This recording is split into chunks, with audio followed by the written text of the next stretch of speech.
छ यो पुष्प जस्तै प्रवासी प्रवाह गरौँ यत्न उम्दा यसैमा थाह चढाउँ प्रतिष्ठा अनि दिव्य देह दिउन् योग्य मान्छे प्रभावी निगाह दिउन् योग्य मान्छे प्रभावी निगाह।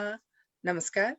गैर आवासीय नेपाली सङ्घ भाषा साहित्य संस्कृति तथा सम्पदा प्रवर्धन समितिको साप्ताहिक अनलाइन कार्यक्रम प्रवासी प्रभागको 29औं श्रृङ्खलामा आज उपस्थित हुनुभएका सम्पूर्ण अतिथिज्यूहरू र इन्टरनेटको माध्यमबाट हामीलाई विश्वबाट हेरेर बस्नुहुने सम्पूर्ण साहित्य प्रेमी मनहरूमा हार्दिक स्वागत गर्न चाहन्छु। सधैँ जस्तै आज पनि हामीले प्रवासी प्रवाहको 29औं श्रृङ्खला लिएर यहाँहरू समक्ष उपस्थित भइसकेका छौँ। हामीसँग नेपालबाट र विश्वका विभिन्न देशबाट सर्जकहरू उपस्थित भइसक्नु भएको छ। म छोटकरीमा आज उपस्थित हुनुभएका हाम्रा आदरणीय सर्जकज्यूहरूको छोटो परिचय गराउँछु। सुरुमा नेपालबाट 5 दशकदेखि नेपाली साहित्यमा निरन्तर लागिरहनुभएका चर्चित कथाकार तथा नेपाल प्रज्ञा प्रतिष्ठानका पूर्व सचिव आदरणीय साहित्यकार सनत कुमार रेग्मीज्यू हुनुहुन्छ। यहाँलाई कार्यक्रममा हार्दिक स्वागत गर्न चाहन्छु।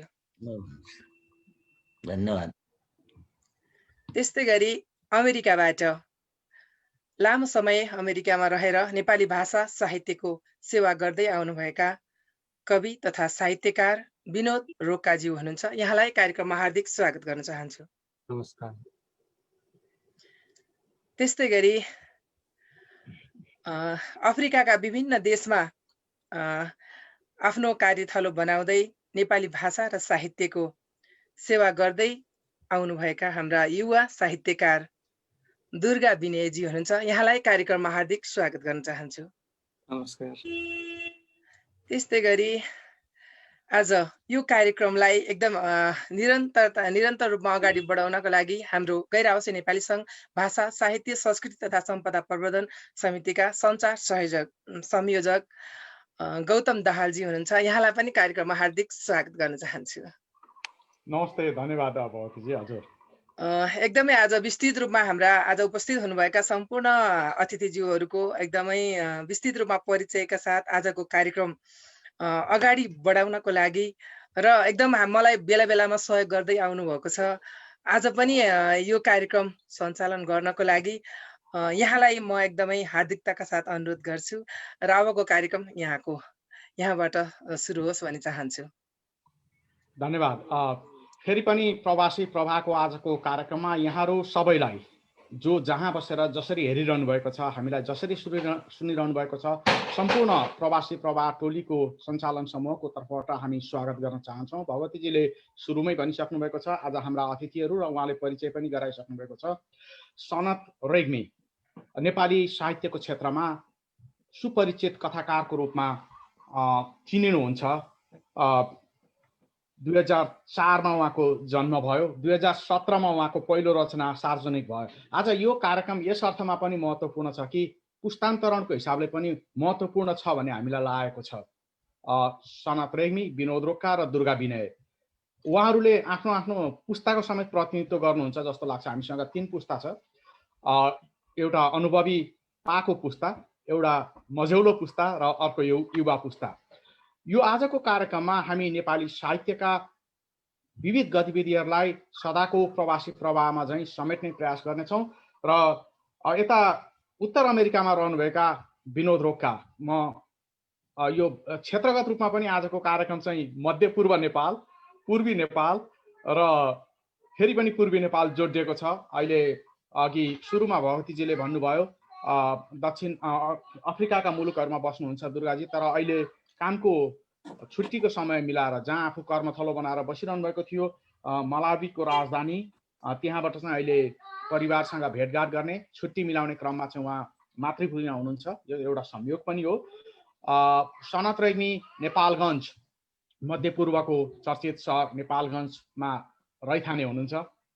विनोद रोका पूर्वी नेपालको खोटाङमा जन्मेर अध्ययन र वकालत राजधानीमा बसेर गर्दा गर्दै 2 दशक पहिला अमेरिकामा आएर अमेरिकामा पनि पेसागत रूपमा वकालत पेसामा हुनुहुन्छ। उहाँ अध्यागमन सम्बन्धी कानुन व्यवसाय हुनुहुन्छ र बढी समय उहाँको फुर्सदको समय चाहिँ साहित्य सृजनामा बित्छ। हामी धेरैवटा फोरमहरूमा सँगै पनि छौँ र दुर्गा विनयजी आफै पनि एउटा परिचित सर्जक साहित्यकारको सुपुत्र हुनुहुन्छ भन्दाखेरि हामी आज उहाँलाई यसरी परिचय गराउनु पर्दाखेरि पनि गौरवको महसुस गर्छौँ। कृष्ण धारावासी नेपाली साहित्यमा सुपरिचित हस्ती नाम, उहाँको ज्येष्ठ सुपुत्र हुनुहुन्छ र साहित्यमा सम्भवतः पुस्तागत रूपमा जेनेरेसन टु जेनेरेसन यो हस्तान्तरण हुने विषय होइन, सिर्जना आफूले गर्ने हो। तैपनि कृष्ण धारावासीको छोरा युवा पुस्ताको रूपमा दुर्गा विनय, उहाँले आफूलाई चाहिँ त्यसरी दुर्गा विनयको रूपमा चिनाउनुहुन्छ। ज्येष्ठ सुपुत्र, हामीलाई एउटा गर्व पनि छ। एउटा सुपरिचित साहित्यिक हस्ती, मैले कृष्ण धारावासीसँग धेरै पटक साक्षात्कार गरेको छु। उहाँको सुपुत्रसँग यसरी कुराकानी गर्दा यो युवा पुस्ताको प्रतिनिधित्व हुन्छ भन्ने हामीले ठानेका छौँ। यति भूमिका बाँधिसकिसकेपछि म तपाईँहरूसँग कुराकानी जोड्दै जान्छु र आजको कार्यक्रम प्रत्यक्ष रूपमा धेरैवटा अनलाइनहरूबाट पनि प्रसारण भइरहेका छन्। म उहाँहरू सबैप्रति सम्मान व्यक्त गर्न चाहन्छु। यो भाषा साहित्य संस्कृति सम्पदा प्रवर्धन समितिको तर्फबाट र सम्पूर्ण गैर आवासीय नेपालीहरूको तर्फबाट उहाँहरूले हाम्रा यी वार्तालापलाई, हाम्रा कुराकानीलाई यहाँको माझमा पुर्याउनु भएकोमा र कार्यक्रमको पहिलो प्रश्न आदरणीय सम्मानित व्यक्तित्व दाई सनत रेग्मी, यहाँलाई मेरो पहिलो प्रश्न छ। यो गैर आवासीय नेपाली साहित्यसँग सम्बन्धित नभएर तपाईँको आफ्नो विधासँग सम्बन्धित छ। नेपाली साहित्यमा कथा विधामा तपाईँ आफू परिचित हुनुहुन्छ र अहिले पछिल्लो समय तपाईँ के गर्दै हुनुहुन्छ, म त्यहाँबाट सुरुवात गर्न चाहे। अहिले कथाहरू त मैले धेरै लेखिसकेँ, ती 100 जति कथाहरू मेरो प्रकाशित भइसकेको छ। हालमा चाहिँ नि गत वर्षको चाहिँ नि दसैँमा एउटा मेरो कथा अजिजा चच्चे भनेर निस्क्यो। यतातिर चाहिँ नि म अहिले सामाजिक यो नेपालगञ्जको इतिहासमाथि एउटा पुस्तक तयार गर्दैछु। त्यसमा चाहिँ नि लागेको छु, त्यसको सोधखोज होइन। यो किनभने यो नेपालगञ्ज सहर चाहिँ नि अब काठमाडौँ पछिको दोस्रो ठुलो सहर हो। दोस्रो सहरको रूपमा चाहिँ नि विकसित भएको चाहिँ नि यो सहर भएको हुनाले अनि यसको कुनै इतिहासै छैन, यसको चाहिँ नि यसको विषयमा जानकारी नै नभएको अवस्था भएको हुनाले यसलाई चाहिँ नि अलिकता जानकारीमूलक एउटा ऐतिहासिक कुराहरू लेखौँ भनेर मैले चाहिँ नि सोधखोज गर्दैछु र त्यही किताब लेखनमा लागेको छु अहिले।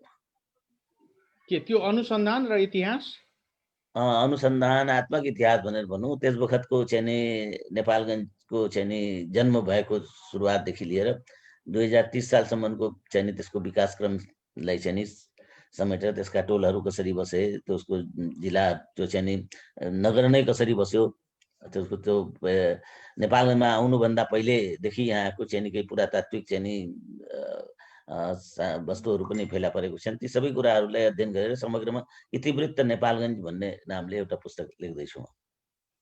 म तपाईँलाई अघि पनि भने सनत दाई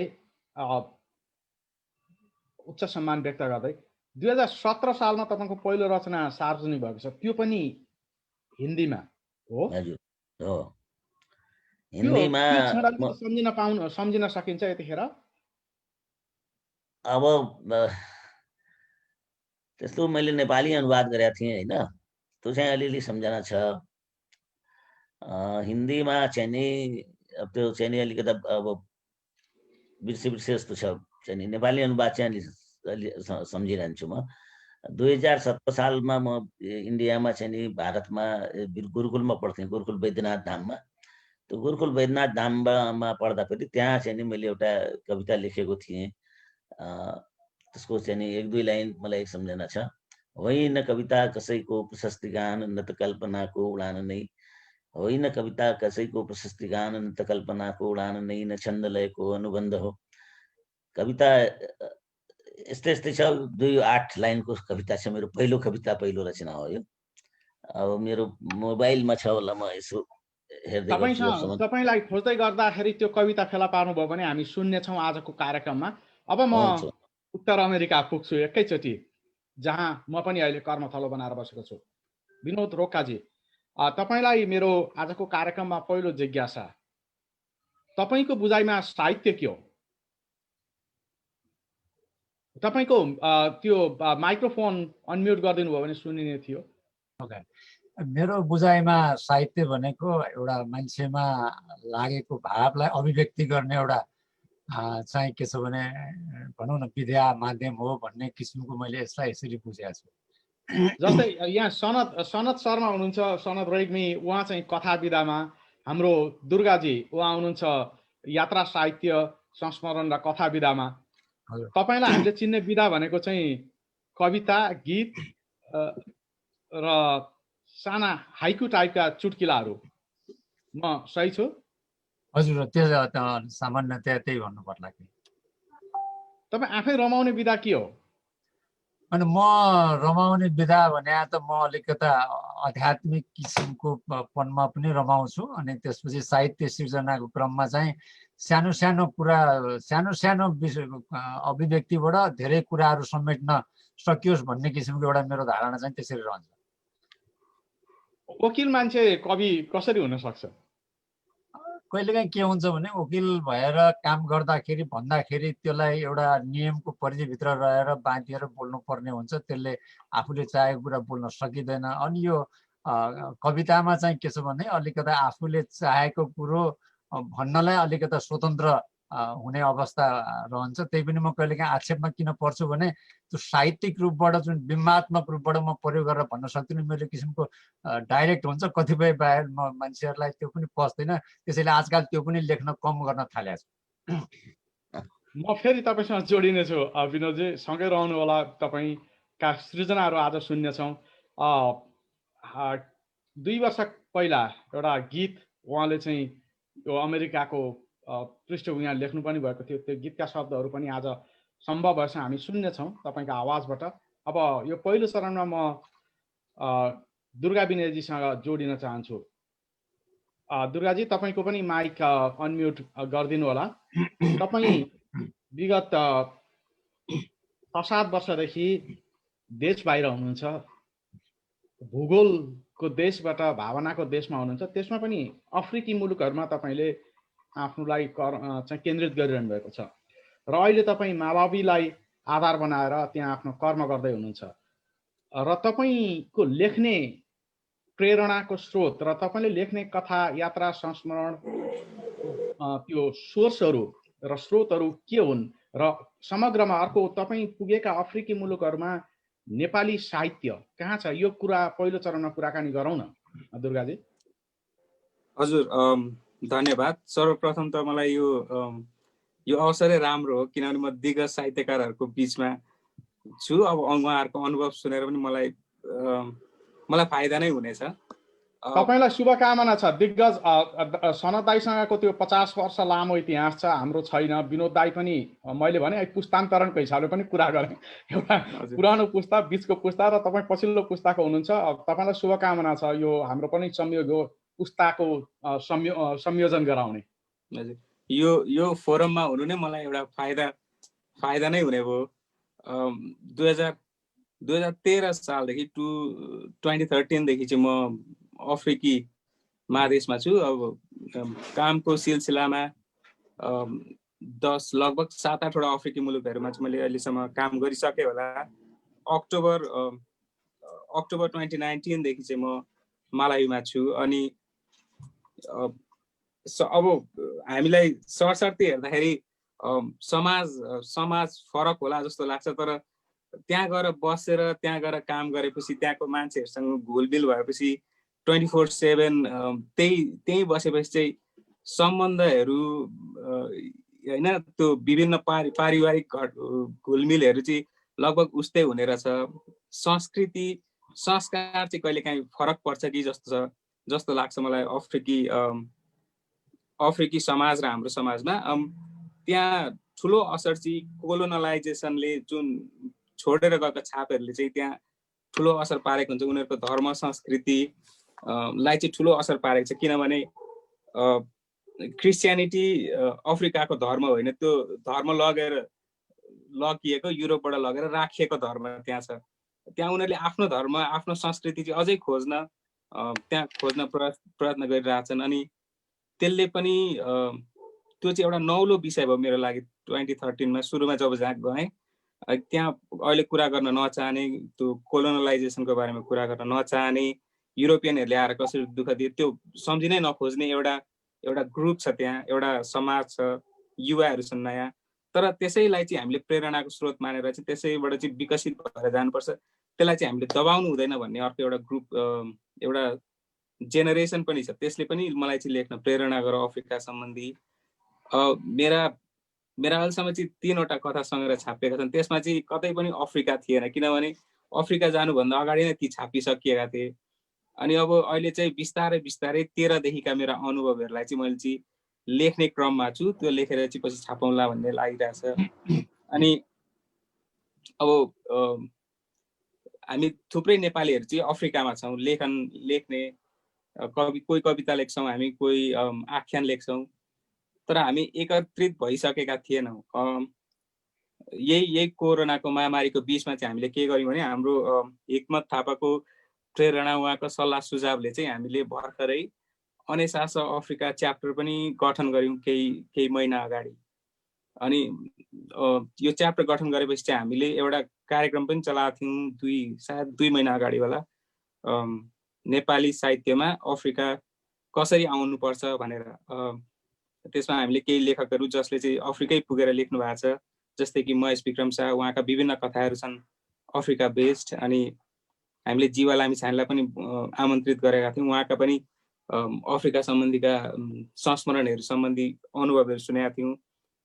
अनि त्यसरी चाहिँ हामीले बिस्तारै नेपाली साहित्यमा अफ्रिका कसरी आउनुपर्छ, के छ धारणा, कसरी त्यसलाई चाहिँ हामीले लिन सक्छौँ, उहीँ बसेर हामी लेखिरहनेहरूले चाहिँ कसरी नयाँ रूपमा चाहिँ अफ्रिकालाई ल्याउनुपर्छ भनेर उहाँहरूको धारणा पनि सुन्ने हामीले सुनेका थियौँ केही महिना अगाडि। म फेरि जोडिन्छु। दुर्गाजी अहिले युएनएचसिआर मलावीमा कार्यरत हुनुहुन्छ र उहाँले पनि भन्नुभयो अहिले त्यहाँ साहित्यिक गतिविधि सुरु भएको छ र उहाँ अन्तर्राष्ट्रिय नेपाली साहित्य समाज अफ्रिका च्याप्टरको सचिव हुनुहुन्छ। अर्केस्ट्रा, घाम नउदाएको देश र राजमाया 3वटा कथा सङ्ग्रह, सबै कथा सङ्ग्रह होइन? हजुर, 3वटै कथा सङ्ग्रह उहाँका प्रकाशित छन्। हामी तपाईँसँग फेरि जोडिनेछौँ। यदि तपाईँ आफ्ना कुनै छोटा रचनाहरू आजको कार्यक्रममा वाचन गर्न चाहिँ हामी तपाईँलाई आग्रह गर्छौँ, यदि तपाईँसँग उपलब्ध छ भने। म विनोदजीसँग फेरि आउनेछु। त्योभन्दा पहिला फेरि म नेपालगञ्ज पुग्छु एकचोटि। नेपालगञ्ज मध्यपश्चिम, अब त्यहाँको स्थानीय रहनसहन, पृष्ठभूमि, तपाईँको अघि हामीले हिन्दीबाट कविता यात्रा सुरु भएको कुरा पनि सुन्यौँ, तपाईँ खोज्दै हुनुहुन्छ होला। पश्चिम तराईको साहित्य, अवधि, खस, थारू, यो मिश्रण छ धेरै हिसाबले। समग्रमा छोटकरीमा भन्दाखेरि त्यो भूगोलको साहित्यिक परिचयलाई हामीले कसरी चिन्न सक्छौँ होला सनत भाइ? अब यो मध्यपश्चिम क्षेत्र जुन छ हाम्रो, वास्तवमा यो खसान क्षेत्र त हुँदै, यो खसान यो चाहिँ नि जुम्लाको जुम्लादेखि खस भाषाको विकास भएको हुनाले खसान क्षेत्र भन्छौँ हामीलाई। मध्यपश्चिम क्षेत्र खसान क्षेत्रै हो, त खस भाषाको त यहाँ प्रभाव हुने नै भयो यो मध्यपश्चिम क्षेत्रमा। त्यसदेखि बाहेक जुन ठाउँमा म जन्मेँ, हुर्केँ, बढेँ, यो ठाउँमा चाहिँ नि हाम्रो 4वटा भाषा चाहिँ नि एकदम सशक्त रूपमा चाहिँ नि यहाँ छन्। जस्तो उर्दू छ एउटा होइन, यो उर्दू नेपालगञ्जको एउटा विशेषता हो। अनि त्यसपछि अवधी भाषा छ होइन, अनि थारू भाषा छ, थारू भाषा। अनि हामी नेपाली त अब हामी खस भाषाको नेपाली खस भाषाबाट विकसित भएर नेपाली भइसकेकै छौँ हामीहरू। यो 3-4वटा भाषामा चाहिँ नि यहाँ साहित्यको रचना भइरहेको छ। विशेष गरेर थारू भाषामा चाहिँ नि अलि धेरै नै रचनाहरू आउन थालिसकेका छन्। कथा, कविता, काव्य, लोकगाथा, लोकगीतहरू आइसकेका छन्। तपाईँको चाहिँ नि उर्दूमा चाहिँ नि अझै त्यति अगाडि बढ्न सकेको, हुन त नेपालगञ्जको साहित्यको चाहिँ नि इतिहास अध्ययन गर्दा चाहिँ नि यसको प्रारम्भ त उर्दूबाट नै भएको छ। तपाईँहरूले मध्यकालीन साहित्यको इतिहास पढ्नुभयो होला, त्यसमा अन्जान हुसैनको नाम आउँछ होइन। उनी चाहिँ नि नेपालगञ्जबाट काठमाडौँ गएका थिए र अनि 1986मा काठमाडौँ गएपछि नि बल्ल मोतीरामसित मिलेर उनले मोती मण्डलीमा चाहिँ नि गजलहरू चाहिँ सुनाउन थालेका हुन्। त्योभन्दा पहिले उनी उर्दूमै चाहिँ नि गजलहरू लेख्थे, नेपालगञ्जमै थिए, नेपालगञ्जबाट उनी गएका हुन्। अनि त्यसोले उर्दूबाट नै यहाँ सुरु भए तापनि उर्दूको साहित्य चाहिँ अहिले एकदम यहाँ चाहिँ नि पछाडि छ। यहाँ चाहिँ नि उर्दूमा गजलहरूको चाहिँ नि पाठ हुन्छन्, तर उर्दूमा चाहिँ नि गजलदेखि बाहेक, काव्यको विधामा गजलदेखि बाहेक अरू चाहिँ नि विधामा चाहिँ नि उर्दूको कुनै विकास हुन सकेको छैन। त्यसपछि दोस्रो चाहिँ नि भाषा अब हाम्रो अवधी यहाँको चाहिँ नि प्रमुख भाषा हो, किनभने अब मै यहाँ जन्मेदेखि घरबाट बाहिर निस्किन साथ अवधिमै बोल्थेँ, अवधिमै गर्थेँ र मेरो भाषामा पनि अलिकति चाहिँ नि अवधिको प्रभाव चाहिँ नि छ। अवधी चाहिँ नि यहाँको प्रमुख भाषा भएको हुनाले अवधी साहित्यको पनि यहाँ जुन जुन प्रमुख भाषा विकास 1991मा बालक शरणले चाहिँ नि एउटा काव्य लेखेका थिए, त्यो भेटिएको छ 1991मा चाहिँ नि लेखिएको काव्य। जबकि नेपाली साहित्य यहाँ लिखित साहित्य भेटिएको चाहिँ नि 2001 सालमा। त्यो दृष्टिकोणले दोस्रो स्थानमा अवधि छ, तर अवधिले पनि त्यति विकास गर्न सकेको छैन। तर पनि अवधिमा चाहिँ नि काव्यहरू लेखिएका छन्, कविताहरू, गीतहरू लेखिएका छन्, लोकगीतहरू लेखिएका छन्। अनि त्यसपछि तपाईँको अहिले अवधिमा अनुवाद, नेपाली साहित्यबाट अनुवाद, जस्तो भानुभक्तको रामायण एकजना चाहिँ सच्चिदानन्द चौबेले रामायण गर्नुभएको छ। नयनराज पाण्डेको उपन्यास उलार, त्यसको चाहिँ नि अनुवाद गर्नुभएको छ। अवधिमा मेरै कथाहरूको पनि केही अनुवाद चाहिँ नि विक्रममणि त्रिपाठीले गर्नुभएको छ। र म स्वयं पनि अवधिमा कविता, गीत, के अरे कविता र कथा चाहिँ नि लेख्छु कहिलेकाहीँ। धेरै जस्तो नेपालीमा लेखे पनि अवधिमा पनि लेख्छु। यसरी चाहिँ नि हेर्दाखेरि अब थारू भाषामा चाहिँ नि प्रशस्तै करिब 60-70वटा पुस्तकहरू चाहिँ नि प्रकाशित भइसकेको छ। एउटा चाहिँ नि थारू चाहिँ नि राष्ट्रिय थारू साहित्यको राष्ट्रिय समितिको एउटा भेलामा चाहिँ नि मलाई प्रमुख अतिथि भनेर बोलाएको थियो। म गएँ, त्यहाँ चाहिँ नि 19वटा किताब एकै दिनमा चाहिँ विमोचन भयो। 19वटा किताबमा कविता पनि थियो, काव्य पनि थियो, लोक साहित्य पनि थियो, लोक भाषा पनि थियो, सारा चिज थियो। त्यसो हुनाले यहाँको चाहिँ थारू साहित्य चाहिँ विकसित छ। अवधी साहित्य चाहिँ विकासोन्मुख छ, विकासको बाटोमा अगाडि बढिरहेको छ। र नेपाली साहित्यमा चाहिँ नि अब यहाँ चाहिँ नि यहाँको चाहिँ नि हामी यहाँ नेपालगञ्जबाट चाहिँ नि दाङ भयो, नेपालगञ्ज भयो, रुकुम भयो, रोल्पा भयो, यो क्षेत्रमा चाहिँ नि प्रशस्त नेपाली साहित्य लेखिरहेको छ। नेपाली साहित्यमा चाहिँ नि अब नेपालगञ्जबाट महाकाव्य पनि एकजना नारायणजीले एकजना उमा भन्ने महाकाव्य लेख्नु भएको छ। खण्डकाव्यहरू प्रकाशित भएका छन्, कथा उपन्यासहरू प्रकाशित भएका छन्। भर्खरै एकजना बहिनीले इजरायलमा हुनुहुन्थ्यो, उहाँबाट आएर उहाँ नेपालमा आएपछि उहाँले चाहिँ नि एउटा उपन्यास लभ इन जेरुसलेम भर्खरै प्रकाशित गर्नुभएको छ। यसरी नेपाली, अवधी अनि त्यसपछि थारू भाषाको र उर्दू, यो 4 भाषामा चाहिँ नि यहाँ अहिले नेपाली साहित्यको काम भइरहेको छ। सनत रेग्मी साहित्यको फाँटमा मात्र नभएर मानव कल्याणकारी सेवाको क्षेत्रमा पनि यत्तिकै क्रियाशील हुनुहुन्छ। उहाँ नेपाल रेड क्रस सोसाइटीको पूर्व केन्द्रीय उपाध्यक्ष समेत भएर, उपसभापति समेत भएर काम गरिरहनु भएको छ भने नेपालगञ्जमा अहिले पनि उहाँ नेपाल रेड क्रस सोसाइटीमा आबद्ध हुनुहुन्छ। तपाईँको 2017मा त्यो प्रकाशित कविताको कुनै अंश हामी अहिले सुन्न सक्छौँ सनत भाइ? सुन्न सकिन्छ। मैले भेटाएँ। हजुर, यो मैले हिन्दीमा त्यस बेलामा सबभन्दा पहिले लेखेको मेरो पहिलो रचना हो। नहीं है कविता किसी की प्रशस्ति गान, न कल्पना का उड़ान, न भावनाओं का पुंज कविता, न छंद लय का अनुबंध है। समाज की पीड़ा, घृणा, व्यंग, हर्ष, उन्माद कविता, कविता एक प्रश्न चिन्ह है, क्रांति की जननी है कविता। यो 8 लाइनको कविता मैले त्यो बेलामा लेखेको थिएँ। मेरो पहिलो कविता चाहिँ नि यो चाहिँ नि नेपाली हिन्दीमा छ, यसैले मैले पछि नेपालीमा अनुवाद पनि गरेँ। होइन कविता कसैको सालमा थियो भनेपछि 13 वर्षको उमेरमा तपाईको पहिलो कविता? 2017 13 वर्षको उमेरमा मैले चाहिँ नि यो लेखेको। म गुरुकुलमा पढ्थेँ त्यहाँ, अनि म त्यो बेलासम्म बाल साहित्य लेख्थेँ, यताउति गर्थेँ होइन। अनि त्यहाँ चाहिँ नि एकजना नित्यानन्द प्रचेता भन्ने एकजना चाहिँ साहित्यकार हुनुहुन्थ्यो होइन। उहाँले मलाई अलिकति मार्गदर्शन गर्नुहुन्थ्यो। कविता नहीं आता है तुमको, कविता लिखो भनेर चाहिँ नि उहाँले एउटा च्यालेन्ज जस्तै चाहिँ नि गर्नुभयो कि। अनि मैले चाहिँ नि अच्छा ठिक है हम लिख देंगे भनेर भनेर अनि मैले अनि लेखेको थिएँ। त्यो बेला लेखेको यो कविता हो। कविता मैले बहुतै कम लेखेको छु। साहित्यको पाठकको रूपमा म सनत रेग्मीलाई व्यक्तिगत रूपमा कथाकारको रूपमा चिन्थेँ र साहित्यिक पत्रिका मधुपर्क लगायतका कृतिहरूमा उहाँका रचनाहरू पढिन्थ्यो। नेपालगञ्जको त्यो क्षेत्रको त्यो प्रदेशको कुरा सकिसकेपछि अर्को चरणमा हामी राजधानी आउनेछौँ सनत रेग्मीसँग जोडिन, किनकि उहाँ आफ्नो विधाबाट अघि बढ्दै जाने क्रममा नेपाल राजकीय प्रज्ञा प्रतिष्ठानको एउटा कार्यकाल प्राज्ञ र अर्को कार्यकाल सदस्य सचिव भएर 2 कार्यकाल त्यहाँ प्रज्ञा प्रतिष्ठानमा पनि आबद्ध हुनुभयो र उहाँको सदस्य सचिव रहँदाको कार्यकालमा गैर आवासीय नेपाली सङ्घ र प्रज्ञा प्रतिष्ठानका बीचमा यो भाषा साहित्यको क्षेत्रमा के गर्न सकिन्छ भनेर एउटा सहमति पनि भएको छ।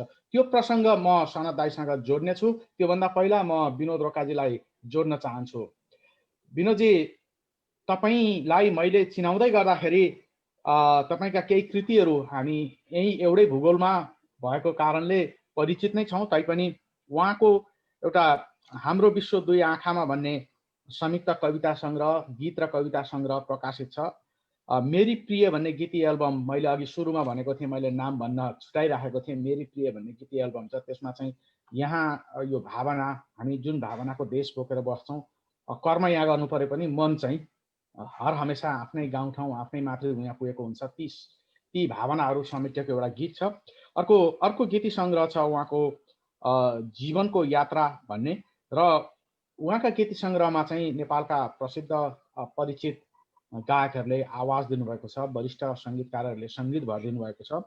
र अहिले उहाँ चाहिँ भजनमा, खास गरेर धार्मिक आस्थाको कुरा पनि उहाँले गर्नुभयो, आस्थाको रूपमा भजनमा र गीतमा उहाँ बढी केन्द्रित हुनुहुन्छ।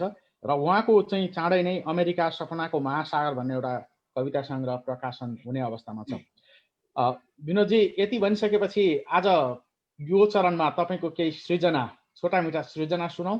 र अमेरिका, खास गरी उत्तर अमेरिका भन्दाखेरि नि अमेरिकामा नेपाली साहित्य तपाईँले कसरी बुझ्नु भएको छ, त्यो प्रश्नको जवाफपछि तपाईँका केही सृजनाहरू सुनौँ, अनि हामी अर्को चरणमा प्रवेश गर्नेछौँ। पहिला मेरो विचारमा त्यो साहित्यको क्रममा भन्दाखेरि प्रत्येक साहित्य चाहिने लोकल हुनुपर्छ अभिव्यक्ति भन्ने मेरो मान्यता छ। किनभने प्रवासमा बस्ने मान्छेले पनि नेपालकै कुरा मात्रै, नेपालकै पेरिफेरीमा मात्रै कुरा लेखे गरे भने त्यो नोस्टाल्जिया मात्रै हुन्छ, उसको चाहिने एउटा चाहिने कल्पनाको कुरा मात्रै बढी हुन्छ, त्यस विषयको विदेशलाई छोड्नु परेको पीडा।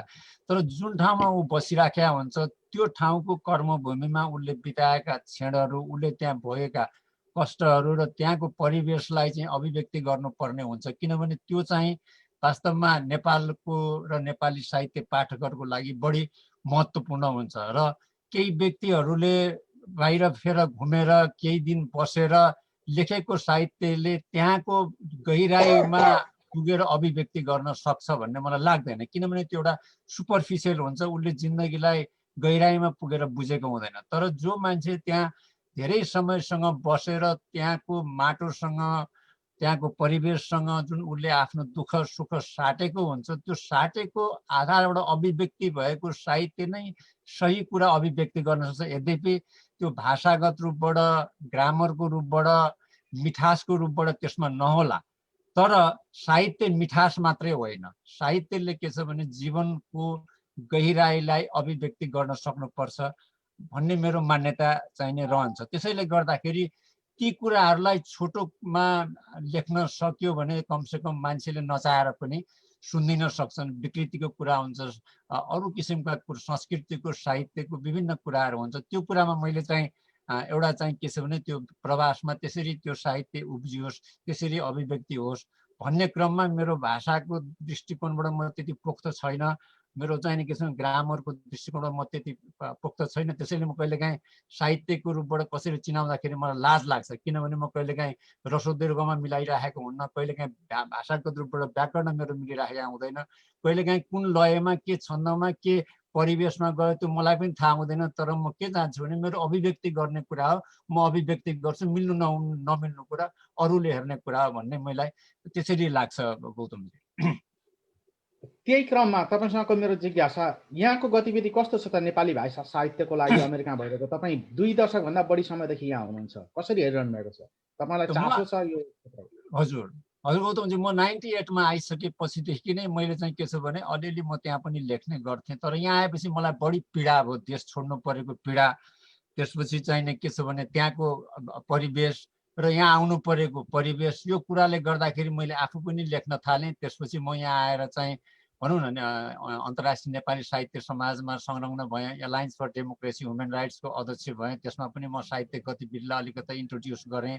त्यसपछि अन्तर्राष्ट्रिय नेपाली साहित्यको चाहिँ समाजको न्युयोर्क च्याप्टरदेखि लिएर अरूमा हामीले काम गर्यौँ। बिचमा हामीले उत्तर अमेरिकामा चाहिँ के छ भने नेपाल एकाडेमी उत्तर अमेरिका भनेर बसन्त श्रेष्ठ हेमन्तजीहरू हामीहरू मिलेर एउटा बेग्लै संस्था पनि खोल्यौँ, यसको केही गरौँ भनेर 3-4 वर्षसम्म हामी त्यहाँ एक्टिभ पनि रह्यौँ। यसरी हामीले साहित्यको रूपबाट अहिले पनि के छ भने अन्तर्राष्ट्रिय नेपाली साहित्य समाज लगायतका संस्थाहरूमा र विभिन्न किसिमले संलग्न भएर हामीले काम गरि नै राखेका छौँ र मैले विशेष गरेर यहाँ हुँदाखेरिको अवस्थामा आफैले पनि निकालिराखेका छु र विशेष गरेर आउनुहुने व्यक्तिहरूलाई साहित्यको सिर्जनामा चाहिँ अलिकता इन्भल्भ गराउने काममा पनि एक किसिमले म लाग्ने गर्दछु र त्यसै क्रममा मैले चाहिँ यहाँलाई भनिहालेँ, मैले चाहिँ के छ भनेदेखि त्यो दुईटा मेरो कृतिहरू निस्क्यो। अरू चाहिँ के छ भने जुन मैले चाहिँ के छ भने कविताको लागि मैले जुन सङ्ग्रह छ मैले 3 वर्ष अगाडि जस्तो लाग्छ मैले चाहिँ गङ्गा उप्रेती एउटा सरसँग मैले शुभकामना पनि लिएको थिएँ। मैले त्यो कृति अहिलेसम्म प्रकाशित गर्न सकिनँ, किनभने नसक्नुको कारण चाहिँ के छ भनेदेखि बजार व्यवस्थापन छैन। यहाँबाट गएर रहरले छाप्यो, विमोचन गर्यो, त्यसपछि ल्याएर चाहिँ डम्प गरेर राख्नुपर्छ, चाहिने बिक्री वितरण पनि हुँदैन, कसैलाई दिएर चाहिने पुर्याउन पनि सकिँदैन। त्यो कारणले गर्दाखेरि अहिले मेरो 2-3वटा सङ्ग्रहहरू कम्प्लिट भएको अवस्थामा पनि म निकाल्न सक्ने अवस्थामा छैन र निकाल्न यो अहिले विनोदजीले जुन अप्ठ्यारो कुरा गरिरहनु भएको छ, म सनद दाईसँग जोडिन्छु। सनद दाई, तपाईँ प्रज्ञा प्रतिष्ठानमा पनि बस्नुभयो, यो कुरालाई तपाईँले सम्झिदिनु होला। तपाईँसँग यो प्रश्न जोडिन्छ विनोद दाईको। म विनोद दाईलाई फेरि जोड्दैछु। प्रकाशन गरेपछि चाहिँ मार्केटिङ गर्नको लागि ठुलो समस्या छ भने चाहिँ के गर्न सकिन्छ? एउटा अनुभवी सर्जक र प्रज्ञा प्रतिष्ठान सरकारी निकायमै बसेर काम गर्नुभयो, सनद दाईले पनि केही सुझावहरू दिन सक्नुहुन्छ। विनोदजी, म तपाईँलाई कन्टिन्यू जोड्न चाहन्छु। तपाईँ भन्दै हुनुहुन्थ्यो, अगाडि बढ्नुहोस्। त मैले अनि यसमा के भनिराखेको छु भनेदेखि यही क्रममा मैले हेमन्तजीसँग अस्ति कुरा गरेँ र मैले अस्ति गङ्गा सरले तपाईँको 3 वर्ष अगाडि मैले लेखिदिएको थिएँ, विनोदजी अहिले छाप्नु भएन भन्नुभयो। मैले सर छापिनँ। किन छापिनँ भने त्यो मैले कहाँ लगेर व्यवस्थापन गर्ने, कसलाई दिने? बरु एनआरएन र नेपाल प्रज्ञा प्रतिष्ठान मिलेर त्यो प्रज्ञा प्रतिष्ठानको एउटा पोर्टल टाइपको भनौँ न, त्यो इलेक्ट्रोनिक भर्सनमा चाहिने किताबहरू या साहित्य सिर्जनाहरू निकाल्ने जमर्को किन नगर्ने सर? त्यसो गर्यो भनेदेखि कमसेकम यसरी पढ उसरी पढ भनेर भन्न सकिन्छ। एउटा सानो दृष्टान्त दिन्छु। लन्डनबाट चाहिने नेपाली साहित्य विकास परिषदको अध्यक्ष अहिले कोमल मल्लजी हुनुहुन्छ। उहाँले मलाई रजत जयन्तीको उपलक्ष्यमा निकालेको एउटा स्मारिका रहेछ, कमसेकम 500-600 पेजको छ। त्यहाँबाट मलाई पठाइदिनु भयो। उहाँको कस्ट त्यसमा राम्रै लाग्यो भन्नुहुन्थ्यो। कसैले मलाई चाहिँ बाल्टिमोरबाट चाहिँ मेल गर्यो, 2 कपी पठाइदिएको छ। त्यो पठाएको मैले हेरेँ $9 कि $7 चाहिँ कस्ट छ बाल्टिमोरबाट यहाँ आउनु परेको। अनि उहाँले के भन्नु, विनोद तिमीले एउटा कपी चाहिँ होमनाथ चाहिने सुवेदीजीलाई पठाइदेऊ है भने। मैले अहिलेसम्म पठाउन सकेको छैन। मैले त्यसमा $5 एक्स्ट्रा खर्च गर्नुपर्छ भने त्यो कति कस्टली भयो। यदि मैले उसको त्यो इलेक्ट्रोनिक भर्सनमा भइदिएको भएदेखि अहिले सनद दाई हुनुहुन्छ, त्यहाँ अरू कुनै साहित्यकार व्यक्तिहरू हुनुहुन्छ, यसमा भएको कुरामा यसो हेरिदिनुहोस् न, पढिदिनुहोस् न भन्न पनि सक्यो। त्यसैले खर्च के को लागि गर्ने, कसका लागि गर्ने, कहाँ पुर्याउने, कहिलेकाहीँ भाग्य पनि हुनुपर्छ। कोही विशेष व्यक्तित्व भएको कुनै साहित्यिक व्यक्तिको छोरा भयो, छोरी भयो, नाता भयो, के भयो भने त्यसको फ्लेभरले पनि हुन्छ। कुनै समालोचकले लेखिदिन्छ पनि, यसमा केही रहेछ भन्छ। तर कुनै व्यक्तिले आफ्नो अभिव्यक्ति सही राम्रो पनि छ र व्यक्त गरेको छ भने पनि त्यसको त ओझलमा पर्छ, कसैले पनि चिन्दैन, कसैले पनि भन्दैन। त्यसैले कहिलेकाहीँ के छ भनेदेखि नचलेको नथाहा पाएको साहित्य गहिरै भए पनि त्यसले बजार कसरी पाउने? त्यसैले अहिले यो एनआरएन जस्तो संस्थाले र प्रज्ञा प्रतिष्ठान जस्तो संस्थाले यस्तो किसिमको ग्लोबलाइज भएको अवस्थामा यी साहित्य सिर्जनाहरू नमरुन्, कमसेकम तिनीहरूले काहीँ न काहीँ गएर एउटा स्थान पाउन्, ताकि गर्दा मान्छेले त्यसलाई कुनै बेलामा हेर्न सकोस् भन्ने किसिमको चाँजो पाजो चाहिँ अलिक नमिलाइकन भएको अवस्था छैन। अरू कुरामा जस्तो भनौँ न, अब एनआरएनले गर्ने भनेको कुरा के थियो भने कमसेकम लु नेपालीलाई नागरिकताको विषयमा, सम्पत्तिको विषयमा केही बोल्नुपर्छ। तर राजनीतिक खिचातानीको कारणले नेपालका मान्छेहरूको मनस्थिति अहिले पनि देश काटेर गइसकेपछि राणा शासनमा व्यक्तिहरूले देखे जस्तै नाटोपटाको व्यक्तिले देशमा आउन हुँदैन, देशको कुनै किसिमको ठाउँमा चाहिँ यसले अंश हक आदि चाहिँ लिन पाउनु हुँदैन भन्ने मानसिकता अहिलेसम्म छ। त्यसैले राजनीतिक कुरामा, अरू कुरामा, अर्थगत कुरामा चाहिने देशका मान्छेहरूको माइन्ड कन्जर्भेटिभ भए पनि कमसेकम यो साहित्य, संस्कृति, धर्मको कुरामा नहुन सक्छ। त्यो कुरा चाहिँ कमसेकम एनआरएनले गर्न चाह्यो र प्रज्ञा प्रतिष्ठानले यसमा सहमति जनाउन कुनै आपत्ति मानेन भने यो कुरा अत्यन्त चाहिने जरुरी छ, यो चाँडो गर्नुपर्छ भन्ने मेरो निवेदन छ। त्यसमा दाइहरू जस्तो विज्ञ मान्छेहरूले उहाँकै बेलामा यी अझै केही कुराहरू भएको पनि रहेछन्। मलाई लाग्छ यो काम चाहिँ एनआरएनले गरोस् भन्ने चाहन्छु। विनोदजी तपाईँलाई अलिकति जोड्न चाहन्छु, सनत दाईलाई पनि यसले अहिले अलिक सहज होला। राजनीतिक एजेन्डाहरू आफ्नो ठाउँमा छन्, तर कुनै पनि मुलुक समृद्धिको आधार सबै नेपालीको सहभागिता, त्यसमा भूगोल र भावना जहाँ पुगे पनि हामी आफ्नो देश सम्झेर बसेका हुन्छौँ र गैर आवासीय नेपाली सङ्घले त्यही अधिकारका लागि त्यहाँ लगानी गर्ने, त्यहाँ आफ्नो आफ्नो अनुभव, आफूले बाहिर बसेका सिप र ज्ञान आर्जन गरेका विषयहरूलाई मातृभूमिमा लगानी गर्नेका लागि नै त्यो लबिङ गरेर अधिकार दिलाउनको लागि राजनीतिक लेभलमा काम गरिरहेको छ भने यो कार्यक्रम एनआरएनले नेपाली भाषा साहित्य सम्वर्धन र प्रवर्धनकै लागि चाहिँ गरिरहेको पनि म तपाईँलाई जानकारी गराउँछु। र तपाईँहरू सबै आजका दर्शक, आजका अतिथि र कार्यक्रम सुनिरहनुभएका सबैलाई जो eNepalese.com, nepalbritain.com, युरोप नेपाली खबर.com, Gorkha online radio, London Nepal news लगायत धेरै न्युज पोर्टलहरूबाट अनलाइन माध्यमबाट जसले आज सुनिरहनु भएको छ, हामीले पनि अहिले सनत दाईले धेरै भन्नुहोला त्यसको पृष्ठभूमिमा उहाँहरूको चाहिँ सहभागिता भएको छ। यो गैर आवासीय नेपाली सङ्घका पूर्व अध्यक्ष जो संस्थापक पनि हुनुहुन्छ एकजना जीवा लामिछानेजी, उहाँको विशेष चासो छ भाषा साहित्यको लागि र मलाई लाग्छ आज उहाँ यो कार्यक्रम हेरिरहनु भएको छ, सुनिरहनु भएको छ। उहाँले पनि यसभन्दा अगाडि हामीले प्रज्ञा प्रतिष्ठानका उपकुलपति सदस्य सचिवज्यूसँग पनि यस्तै विषयमा हामीले कुराकानी गरेका छौँ र अहिले हाम्रो हिक्मत थापाजी जुन यो नेपाली भाषा साहित्य संस्कृति तथा सम्पदा प्रवर्धन समितिको अध्यक्ष हुनुहुन्छ र पूर्व कोषाध्यक्ष पनि हुनुहुन्छ एनआरएनको, उहाँहरू सबैजना पदीय रूपमा जो जहाँ भए पनि हामी सबै नै नेपाली भाषाको लागि के गर्न सकिन्छ भन्ने अभियानमै यो कार्यक्रममा यसरी जोडिएका छौँ। विनोदजीको जुन आफ्नो अनुभव छ, जुन उहाँले भोग्नु भएको छ, त्यो कुरालाई सनत दाईले पनि अलिकति प्रकाश पार्नुहुन्छ होला। म सनत दाईलाई अब राजधानी जोड्न चाहेँ। अघि भनिसके तपाईँलाई प्रज्ञा प्रतिष्ठानको प्राज्ञको रूपमा, सदस्य सचिवको रूपमा तपाईँले जिम्मेवारी निर्वाह गर्दै गर्दाखेरि प्रतिष्ठान र एनआरएनको बिचमा नेपाली भाषा साहित्यको लागि संयुक्त पहलमा काम गर्ने एउटा सम्झौता सहमति भएको थियो। त्यो पृष्ठभूमि अलिकति तपाईँकै मुखबाट सुन्न चाहनु। त्यतिखेर तपाईँ सदस्य सचिव हुनुहुन्थ्यो होइन? हजुर। हुन त चाहिँ तपाईँको चाहिँ अमेरिकामा होमनाथजीहरूले यसको सुरुवात गर्नुभयो। सुरुमा अन्तर्राष्ट्रिय चाहिँ नेपाली साहित्यको चाहिँ विकास होस् भनेर होमनाथजीहरूले सुरु गर्नुभयो। मलाई यसले सम्झना छ 2055 सालमा चाहिँ म चाहिँ मदनमणि दृष्टिजीका साथमा अमेरिका गएको थिएँ।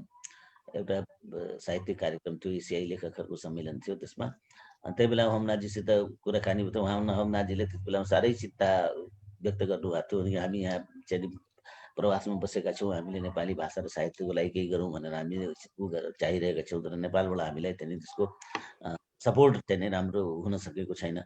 यसमा चाहिँ तपाईँहरूले अलिकता भूमिका खेलिदिनु पर्यो भनेर चाहिँ यहाँ मदनमणि मार्ता हुनुहुन्थ्यो, रमेश विकलजी हुनुहुन्थ्यो, हामी थियौँ। त्यस बेलामा चाहिँ उहाँले कुरा उठाउनु भएको थियो। त्यस बेलादेखि नै हामीलाई लागिराखेको थियो कि एउटा चाहिँ वास्तवमा केही चाहिँ यस किसिमको चाहिँ बाहिर भएका चाहिँ साहित्यकार र हामी नेपालभित्रका साहित्यकारको बिचमा कुनै एउटा यस्तो जोइन्ट केही चाहिँ भेन्चर जस्तो केही चाहिँ गर्न सकिन्छ कि भन्ने लागेको थियो। पछि चाहिँ शेष घलेजी सायद सभापति हुने बेलामा जीवा लामिछानेजीले उहाँलाई लिएर आउनु भएको थियो एकाडेमीमा। बैरागी दाईको कोठामा हामी त्यहाँ बसेर कुरा गर्दाखेरि उहाँहरूले के भन्नुभयो भने हामीले चाहिँ सबै क्षेत्रमा लगानी गरिराखेका छौँ। नेपाल र चाहिँ एनआरएन र चाहिँ नेपालीले चाहिँ नेपालको एनआरएनले नेपालमा केही गर्न चाहन्छ। नेपाली चाहिँ नेपालसित हाम्रो जुन सम्बन्ध छ, हामीले बाहिर बसेर जुन केही अर्न गरेको छौँ त्यसको चाहिँ केही लगानी हामीले नेपालमा पनि लगाउनु पर्ने छ। र त्यसै सिलसिलामा चाहिँ साहित्यमा पनि अभिरुचि भएको हुनाले हामी साहित्यमा के गर्न सक्छौँ त एकाडेमीसित मिलेर भन्ने चाहिँ कुराहरू उहाँले चाहिँ उठाउनु भएको थियो। उठाउँदाखेरि त्यो बेलामा चाहिँ हाम्रो त्यहाँ के कुरा भयो भने एउटा यस्तो संस्था एउटा सुरुवात गरौँ न जसमा चाहिँ एकाडेमी र एनआरएन मिलेर चाहिँ एउटा कुनै कार्यक्रमहरू गर्ने र मिलेर जाने। अनि त्यो संस्थाको मार्फतबाट एकाडेमी र एनआरएनको बिचमा चाहिँ एउटा चाहिँ एमओयू गरेर त्यसको चाहिँ माध्यमबाट हामीले चाहिँ एउटा चाहिँ एनआरएन र एकाडेमी मिलेर चाहिँ नेपाली भाषा र साहित्यको क्षेत्रमा चाहिँ केही विशेष गरौँ भन्ने चाहिँ छलफल त्यहाँ भएको थियो। त्यसपछि चाहिँ हाम्रो जीवाजी सायद अध्यक्ष हुनुभयो जीवाजी अध्यक्ष भइसकेपछि त्यसको चाहिँ नि हामीले एमयु पनि गऱ्यौँ।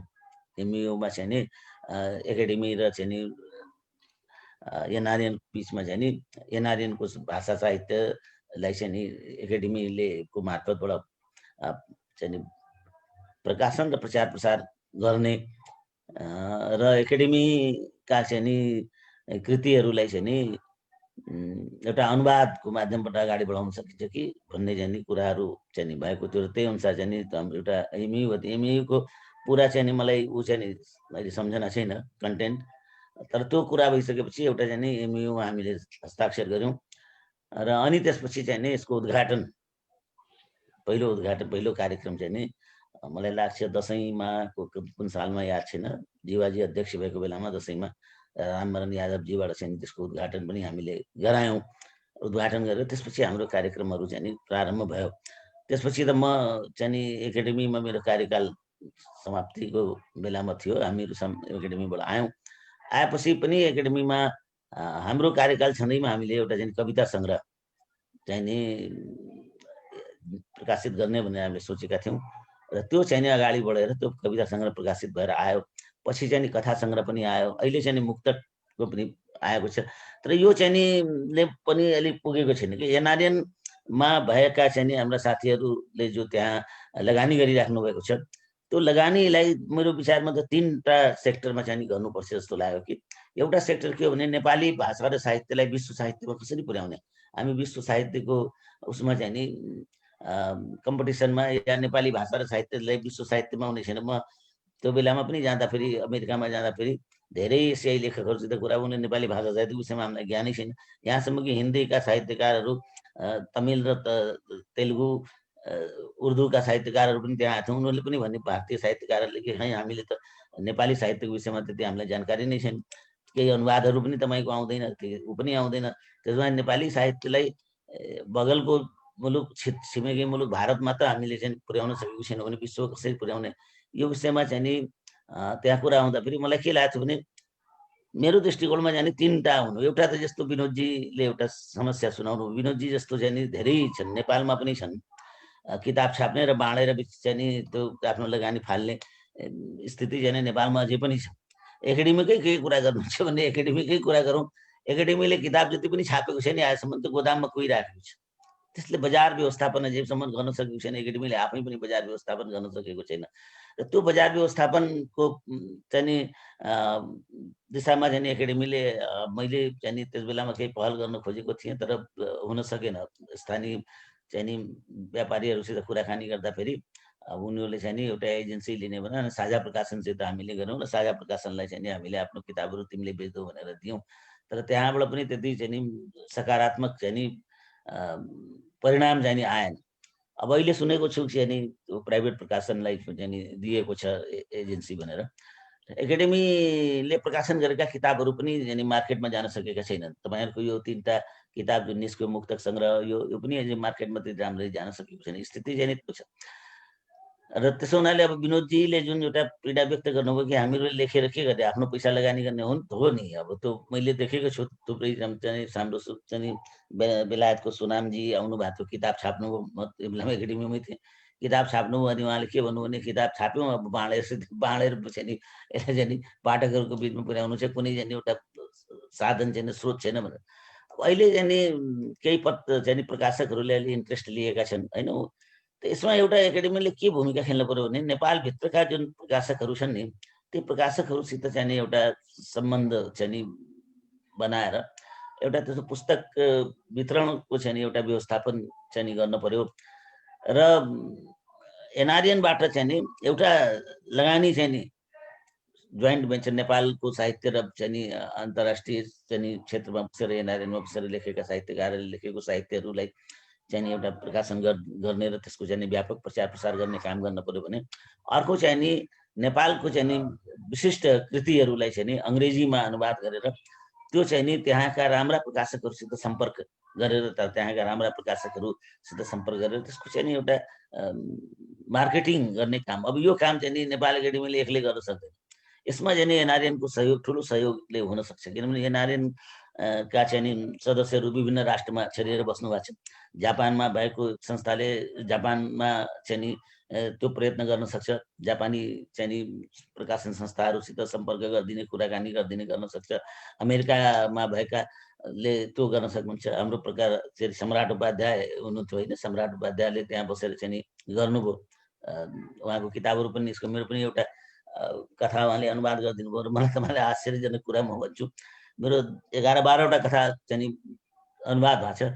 तर जुन सम्राट उपाध्यायले चाहिँ नि प्रकाशन गर्नुभयो त्यो नै कोर्समा राखेको छ। अरू कथाहरू चाहिँ नि ले त्यति समात्न सकेन, किन त्यो त्यहाँको जुन शैली छ नि, प्रकाशनको शैली, किताबहरूको माथि गर्ने, मेहनत गर्ने, त्यहाँका प्रकाशकहरूले ती सबै कुराहरू भएको हुनाले त्यहाँका प्रकाशकसित सम्बन्ध गराइदिने काम त एनआरएनले यो साहित्य विभागले गर्न सक्छ।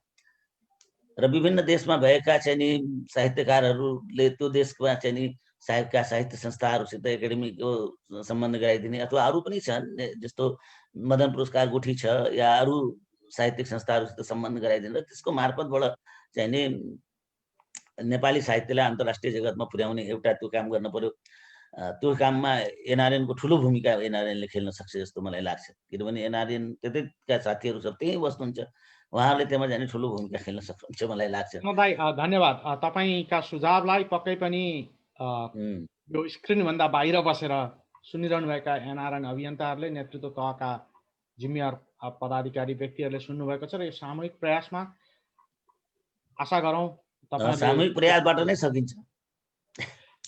सनत दाइको हामी एउटा रचना कुनै सुन्नेछौँ। अब हामी करिब कार्यक्रमको मैजारोमा छौँ, तर मैले त्यो सङ्केत पाउँदैछु, समयले पनि भन्दैछ तपाईँहरूको सृजना नसुनिकन प्रवासी प्रवाहको कार्यक्रम सकिने छैन। नारी कविता विक्रमसँग 2019 सालमा नौलो पाइला भनेर उहाँको एउटा कृति, पहिलो कृति निस्कियो।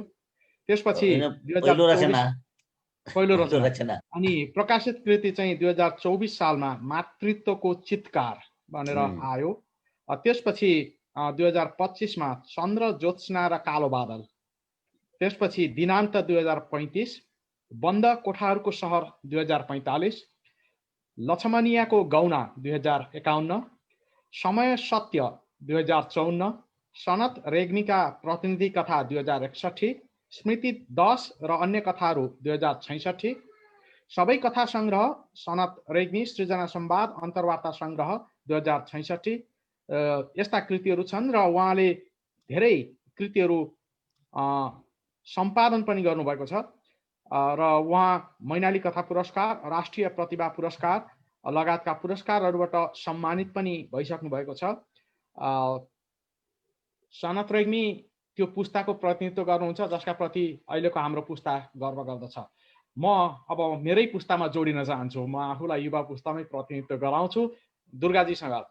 दुर्गाजी, तपाईँ माइक्रोफोन अनम्युट गर्नुहोला, तपाईँले सुनिरहनु भएको छ।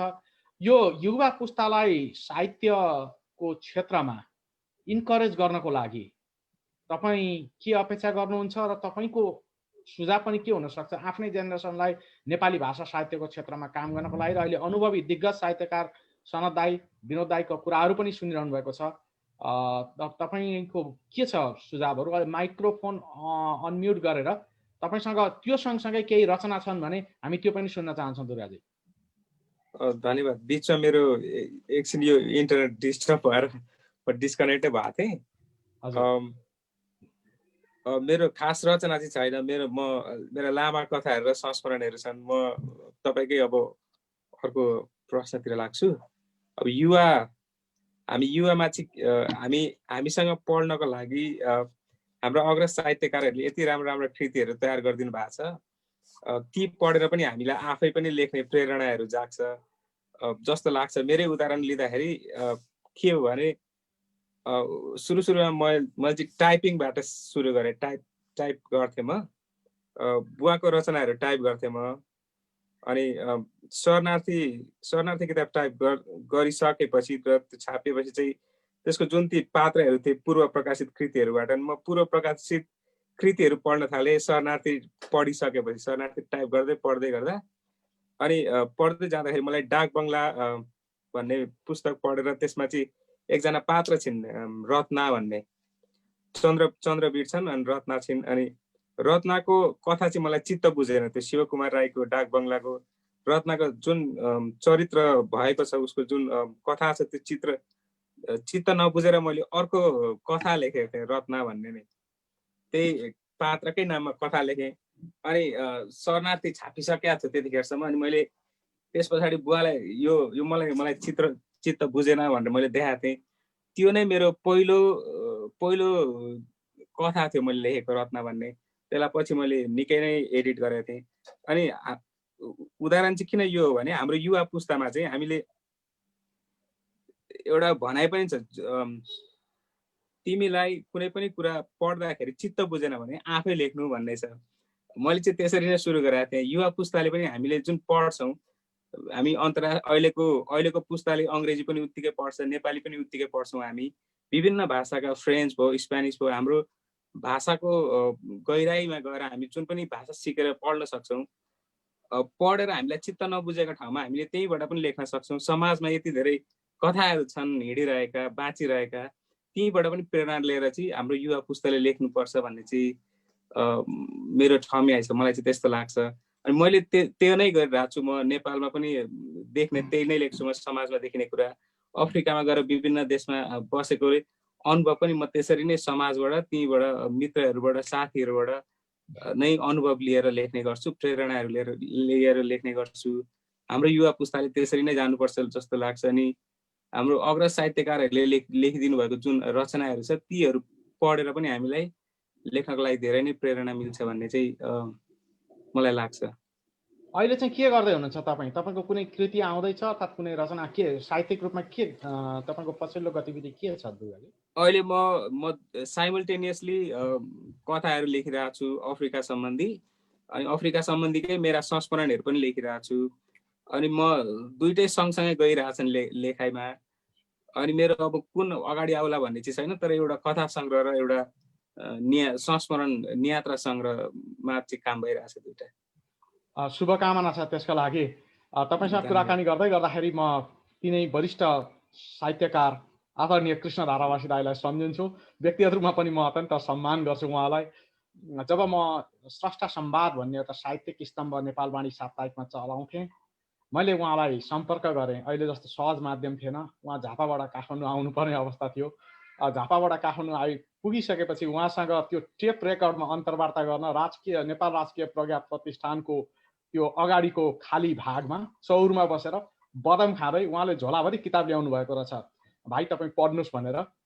कृष्ण धारावासी उहाँसँग मैले त्यसरी अन्तर्वार्ता गरेको थिएँ। पछि संयोगले हामी यहाँ, म बाल्टिमोरमा, उहाँ भर्जिनियामा, धेरै कार्यक्रममा सँगै जुटेको छ। त्यो परिवार, त्यो सम्मानित साहित्यकारको सुपुत्रको रूपमा दुर्गाजी अहिले नयाँ पुस्ताको प्रतिनिधित्व गर्दै साहित्यको सियामा हुनुहुन्छ। तपाईँलाई शुभकामना छ दुर्गाजी।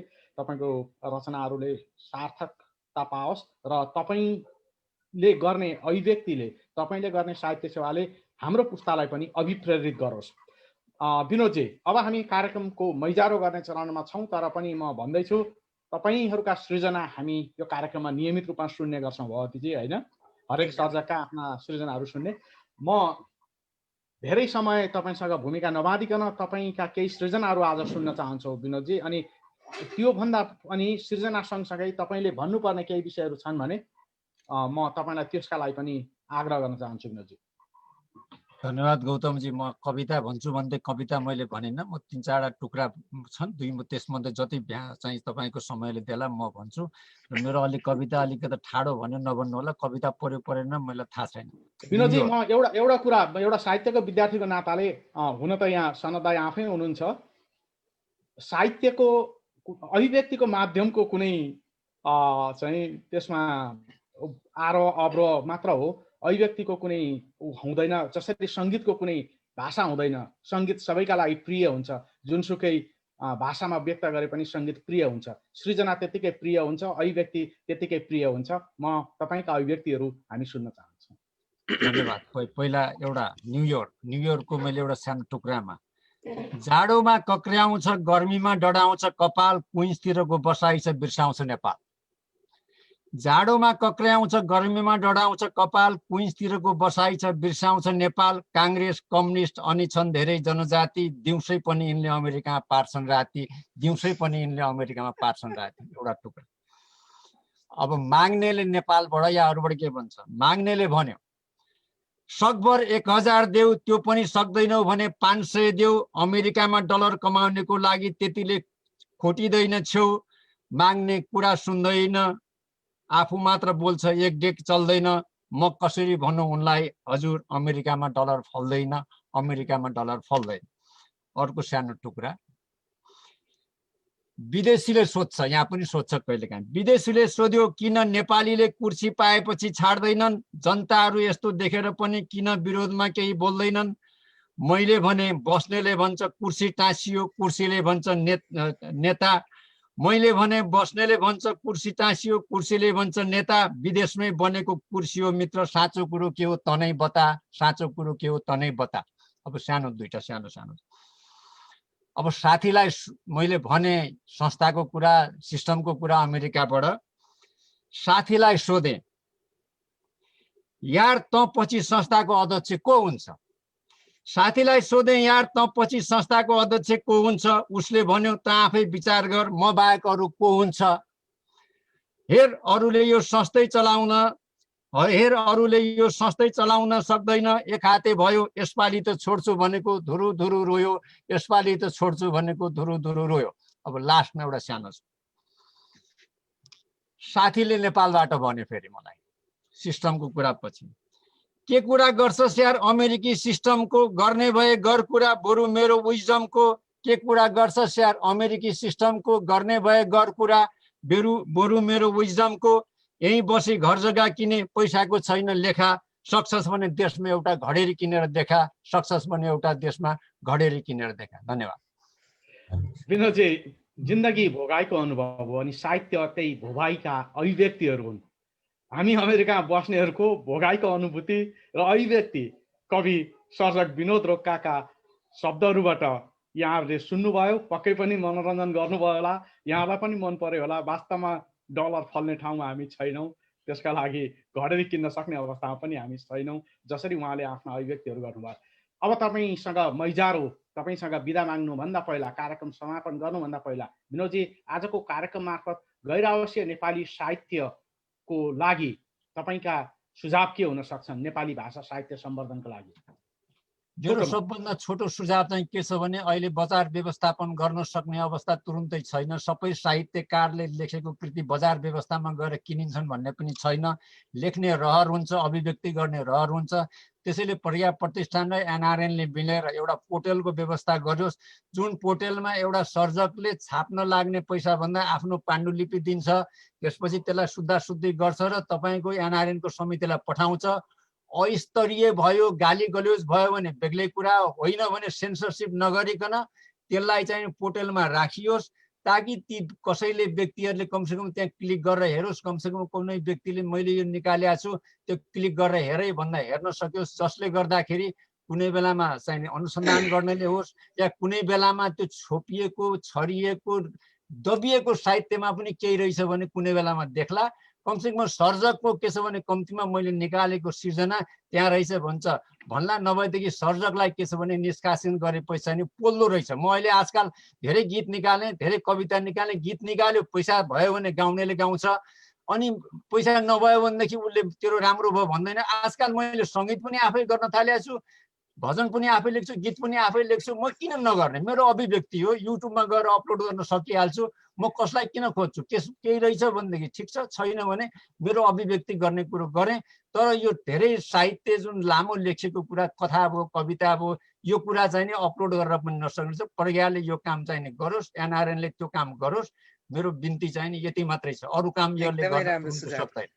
धन्यवाद विनोदजी। अब तपाईँको 7 ट्रेन छुट्ने लागेको छ। मैले यो 7 ट्रेन किन जोडेँ भने उहाँको एउटा सानो टुक्रा गौतमजी एउटा सानो भनिहालेँ भने 1998 मा आएपछि मैले पहिलो लेखेको, म त्यतिखेर नेपालमा 20 वर्ष वकालत गरेको, सर्वोच्चको सचिव भएको मान्छे, म नेपाल बारको सचिव सम्बन्धमा पनि कमसेकम ताबेदार भएको मान्छे। त्यसमा मैले 7 ट्रेन मेरो साह्रै थियो। त्यसमा के लेख्नु, 7 ट्रेन भनेको चल्ने हो। त्यो दुवैले 2003 सालमा चाहिँ निकालेका थिए, अझै पनि छ। 7 ट्रेन चाहिँ यो न्युयोर्कमा यो ट्रेन चल्छ। ट्रेन चल्दाखेरिको चाहिँ विनोदजी मैले रोक्नु खोजेँ है, अलिकति जानकारी दिन खोजेँ। 7 ट्रेन चाहिँ यो नम्बर हो, अब विभिन्न ट्रेनका रुटहरूको नम्बर। त्यो मध्ये चाहिँ नेपालीहरू धेरै बसोबास गर्ने क्षेत्रमा त्यो 7 नम्बरको ट्रेन चल्छ। सम्भवतः विनोदजीले त्यसैलाई प्रतीकात्मक रूपमा लेख्नु भएको छ। विनोदजी सुनिहाल्नु। सानो टुक्रा मात्रै, एउटा टुक्रा मात्रै भन्छु। 7 ट्रेन भनेको चाहिँ नि त्यो चढ्ने हो, नेपाली घना बस्ती भएको ठाउँमा त्यसैमा चढ्छन्, घटाटट गरेर हिँड्छ। म्यानहाटन भनेको चाहिँ नि जहाँ चाहिँ नि के छ नि युएनको बिल्डिङ पनि छ। त्यो कुरालाई अलिकता मैले गर्दाखेरि देशै खायो माओ र खाओले विदेशियो त्यसैको घाउले, देशै खायो माओ र खाओले विदेशियो त्यसैको घाउले, 7 ट्रेनैमा हेल्प वान्टेड हेर्दो छ मेनाटनैमा, 7 ट्रेनैमा हेल्प वान्टेड हेर्दो छ मेनाटनैमा। त्यो लामो कविता छ, यसमा जनजीवन छ। त्यसैले यो चाहिँ के छ भने मान्छे हिँड्नु परेको बाध्यता नेपालमा चाहिँ के छ भनेदेखि पसिना बगाउन नसकेर, दाजुभाइसँग लड्दा लड्दा लड्दा लड्दा लड्ने ठाउँ बाँकी नराखेर भनेर हामी आएको अहिले नेपालले हामीलाई गैर भन्छ। हामी गैर भयौँ, अब पराई भयौँ। त्यसैले हामीलाई सम्पत्तिको अधिकार छैन, नागरिकताको अधिकार हुँदैन। संविधानले छ, धारा सबै चलाएर नेताहरूले सबै खान सके, तर एउटा के संविधानमा चाहिँ के छ भने अधिकार दिने धाराको पानी आउँदैन नि, हैन? कुनै धारा बाँकी रहेन। वकिल साहबलाई अब जाँदा जाँदै यो अधिकार दिने धाराको चाहिँ पानी आएन, हैन? त्यो धारा सुक्यो, त्यो धारा पानी आएन। त्यसमा सबै नेपालमा बसेका मान्छेहरूको सहमति छ। त्यसमा धारामा पानी नआउन दिनेमा सबैको सहमति छ। यहाँ आएपछि मात्रै तपाईँ हामीहरू स्वागत गर्नलाई जान्छौँ अनि हो हामी त त्यो धारा खोल्छौँ भन्छन्, त्यति मात्रै हो, अरू केही हुँदैन। वकिलहरूले धाराको पानी पनि खोल्नुपर्छ, त्यो संविधानमा लेखेका व्याख्या त वकिलहरूले नै गर्छन्। आशा गरौँ यो अधिकार पनि हामीले पाउनेछौँ। विनोदजी, तपाईँको 7 ट्रेन छुट्न लागेको छ, अर्थात् हाम्रो समयको। अब म अन्तिममा 7 ट्रेन चढ्नको लागि नेपालगञ्ज पुग्दैछु सनत रेग्मीसँग। दाइ, मैले तपाईँलाई तपाईँका छोटो लघुकथा सुन्नको लागि म आग्रह गर्न चाहन्छु र हामी भगवतीजी अब हामी समापन गर्ने चरणमा छौँ, होइन? धेरै अलि लामो पनि भएको छ। म सनत दाइसँगको लघुकथा एउटा छोटो, उहाँ कथाकारकै रूपमा परिचित भएको नाताले लामो कथा सुन्न सकिँदैन आदरणीय दर्शकवृन्द आज। त्यसमध्ये उहाँले एउटा लघुकथा हामीलाई सुनाउनुहुनेछ। ल, मेरो कथाको शीर्षक छ सज्जा वस्तु। आफ्ना बाबुसँग उनीहरूको कहिल्यै मिल मिलेन। हुन त उसको बाबुले आफू एउटा विद्यालयको साधारण शिक्षक भएर पनि उनीहरूलाई पढाए। उनीहरू जो आज एकजना नगरका नाबुद डाक्टर छन्, एकजना उच्चपदस्थ पदाधिकारी, त्यसै भएका थिएनन् तिनीहरू। तिनीहरूलाई लायक बनाउन उनले निकै अभावको जीवन बिताएका थिए। आफूले एक छाक खाएर एक जो लुगामा 1 वर्ष बिताएर उनीहरूको शिक्षा दीक्षामा उनको कुनै कमी हुन दिएका थिएनन्। उनी 2007 सालका स्वतन्त्रता सेनानी थिए, तर क्रान्ति सम्पन्न भएपछि उनी राजनीतिमा संलग्न भएनन्। सामाजिक काममा उनले आफ्नो जीवन अर्पित गरे। उनले स्कुल खोले, पुस्तकालय खोले, गरिबी निवारण अभियान सञ्चालन गर्नतिर लागे, तर उनी स्वयं गरिब नै रहे। उनका सँगी साथीहरू राजनीतिक कार्यकर्ता हुँदै मन्त्री भए, धन सम्पत्ति जोड्न सफल भए। बाबुले सामाजिक काममा समय खर्च गरेको, धन सम्पत्ति जगेर्ना गर्न कुनै अभिरुचि नदेखाएको र समयानुकूल सुख सुविधा उनीहरूलाई जुटाउन नसकेको कारण उनीहरू बाबुलाई मन पराउन्थे। त्यसैले उनीहरू समर्थ हुन साथ बाबुसित छुट्टिए। उनीहरूका बाबु उनीहरूका निमित्त अनावश्यक ठहरिए। समाजमा पनि उनी एउटा सन्की व्यक्ति ठानिन थाले। 2017 सालपछि उनी फेरि प्रजातान्त्रिक आन्दोलनमा संलग्न भए। त्यही समयमा उनको मृत्यु भयो। उनको मृत्युपछि मूल घर उनीहरूका आमाका नाममा नामसारी भयो। उनीहरूले आफ्नो बन्दोबस्त आफै गरेका थिए। आमाको मृत्युपछि उनीहरूले पुरानो घर बिक्री गरिदिए। घरमा रहेका पुराना सामानहरू केही लिलाम गरिदिए र केही छरछिमेकमा बाँडिदिए। उनीहरूसँग उनका बाबुका केही पुराना तस्बिरहरू बचेका थिए, जसलाई न उनीहरू लिलाम गर्न सक्थे न बाँड्न नै सक्दथे। ए हजुर पनि कस्तो लाटो। अनि उनीहरूका उनीहरूका लागि ती तस्बिरहरू समस्या भइसकेका थिए। ती तस्बिरहरूलाई के गर्ने भन्ने चिन्तामा लिन्थे उनीहरू। बाबुका पुराना थोरा तस्बिरहरू कहाँ मिल्काउने। जेठो उच्चपदीय पदाधिकारीकी श्रीमती साह्रै बाठी र प्रत्युत्पन्नमतीकी थिइन्। उनले निकै बेर गमेपछि एउटा उपाय निकालिन्। ए हजुर पनि कस्तो लाटो। देशकाल परिस्थिति पनि बुझ्न नसक्ने भर्खर जनआन्दोलन सफल भएको छ। अब 2007 सालका क्रान्तिकारी पञ्चायती व्यवस्थाका विरुद्धमा लड्नेहरूको महत्त्व बढ्दै जान्छ। बुवाजीको व्यक्तित्वको महत्त्व अब को हुन्छ। यी पुराना थोत्रा तस्बिरहरूलाई चाँदीको फ्रेम बनाएर सजाएर राख्नुपर्छ। डेकोरेसन पिसहरू सजाउन बनाएको सोकेसको माथि फ्रेमहरू टाङ्नुपर्छ। आए गएका मानिसहरूलाई बुवाजीको इतिवृत्त सुनाउनुपर्छ। पत्नीको कुरा सुनेर उनी मक्ख भए। बाबुजुको कुरा देवरले पनि खाए। आजभोलि दुवै भाइका बैठक कोठामा उनका बाबुको पुराना तस्बिरहरू चाँदीको नयाँ फ्रेममा सुसज्जित भएर सोकेसको माथिल्लो भागमा सजिएका छन् र उनीहरू प्रत्येक आए गएका मानिसहरूलाई आफ्ना बाबुको इतिहास सुनाएर पनि अगाउँदैनन्। यो कहिले लेख्नु भएको थियो? यो त धेरै दिन भयो लेखेको। यो मेरो स्मृति दर्श र अन्य कथाहरू भन्ने कथा सङ्ग्रहमा छापिएको छ। जुन बेला लेख्नु भएको थियो, जुन सन्दर्भमा लेख्नु भएको थियो, मलाई लाग्छ त्यो आज झन् बढी वास्तविक भएको छ। आज झन् बढी वास्तविक भएको छ। आज तपाईहरू सबै सर्जकप्रति हामी प्रवासी प्रवाहको टोली उच्च सम्मान व्यक्त गर्दछौँ। रहर त थियो तपाईँसँग अझ बढी कुराकानी गर्ने। जाँदा जाँदै सनत दाइ, नेपाली भाषाका लागि गैर आवासीय नेपालीहरूले के कस्तो योगदान गर्न सक्छन् छोटोमा? त्यसपछि हामी हाम्रो भगवतीजीले एउटा मुक्तक सुनाएर कार्यक्रम विसर्जन गर्नुहुनेछ। अब मैले त गैर आवासीय चाहिँ सँगले के गर्न सक्छ भन्ने विषयमा त मैले अघि नै भनि नै सकेँ। म विनोदजीको कुरा पनि मलाई साह्रै चित्त बुझ्यो। वास्तवमा हिन्दुस्तानमा पनि यस किसिमका पोर्टलहरू बनेका छन् के, अनि विदेशतिर पनि यस किसिमका पोर्टलहरू बनेको छन् जसमा चाहिँ सर्जकहरूले आफ्ना कथा, कविता, निबन्ध इत्यादि राख्छन्। कथा कोष भनेको छ, कविता कोष भनेको छ, यस्ता यस्ता चिजहरू बनेका छन् जसकोमा सर्जकहरूको रचनाहरू हुन्छ र एउटा क्लिक गरेर जहाँ पनि हेर्न सकिन्छ, पढ्न सकिन्छ।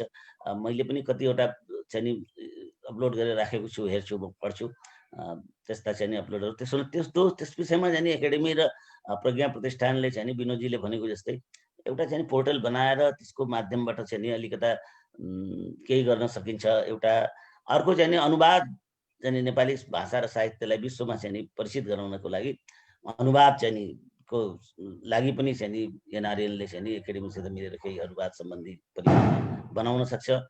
र तेस्रो चाहिँ विभिन्न देशमा रहेका चाहिँ हाम्रो यो साहित्यिक एनआरएनको माध्यमबाट गठन भएका साहित्यिक संस्थाहरू छन्, तिनीहरूले चाहिँ त्यहाँको साहित्य र नेपालको साहित्यको बिचमा चाहिँ सामञ्जस्य गर्ने काम गरेर नेपाली साहित्यलाई विश्वमा फैलाउन सक्छन्।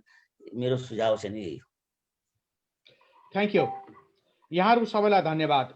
तपाईँहरूले जुन सुझाव दिनुभएको छ डिजिटलाइज गर्ने, डिजिटल आर्काइभ बनाएर सृजना गर्ने, पक्कै पनि एनआरएन, यसका अभियन्ताहरू अनि प्रज्ञा प्रतिष्ठान नेपालको सम्मानित संस्था यो कार्यमा सहयात्रा गर्नेछन् हामी आशा गरौँ। र एनआरएनले पनि तपाईँले दिएका सुझावलाई महत्त्वका साथ लिनेछ र केही कामहरू पनि भएका छन्, अझ बढी हुने आशा गरौँ। र यो यसकै एउटा अध्याय हो र हामीले जहिले पनि कुरा गरेका छौँ, जति सर्जकहरूसँग कुराकानी गरेका छौँ, सनत दाइले दिनुभएको सुझाव चाहिँ सबै सर्जकहरूबाट आएको छ।